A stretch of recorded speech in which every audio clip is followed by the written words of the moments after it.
Alright, so went out on my lunch break. It's not even the day that the Snap-on guy comes, but I was out on my lunch break and I saw the truck driving. Couldn't help myself, so I picked up snap ring plier set, 5-piece.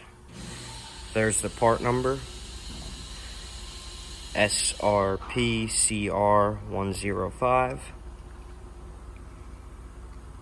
and a 14.4 2.5 amp hour battery, CTB8174.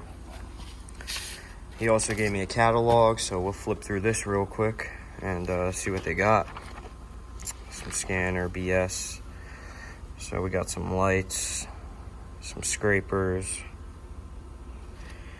The high vis stuff, it's hot right now. Okay.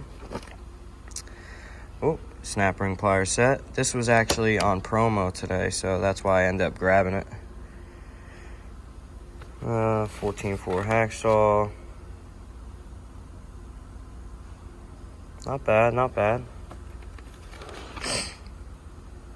Couple magnetic mats, headlamp.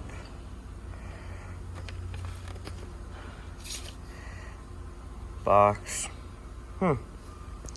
Honestly, their catalogs have been pretty weak lately, but it is what it is. So I'm gonna eat my lunch, get back to work on this Jeep Compass, get those rear wheel bearings done, and rear axles and brakes. Subscribe.